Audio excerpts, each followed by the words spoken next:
শঙ্কর, সাবাস সাবাস। আমি যে কিভাবে তোমাকে আশীর্বাদ করব? আশীর্বাদ করেন মহারাজ। হ্যাঁ বাবা, আমি তোমাকে আশীর্বাদ করছি। এই তুমি এই অত্যাচারীর হাত থেকে ধ্বংস করে একটা শান্তিপূর্ণ প্রতিষ্ঠা করো। চলে আসুন প্রভু। পথ ছেড়ে দে শয়তান, পথ ছেড়ে দে।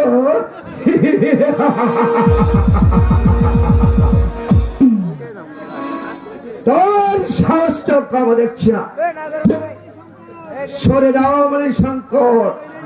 ভয় নেই মহারাজ, অস্ত্র যখন ধরতে শিখেছি তখন তোমাকে আমি অত সহজে দেবো না।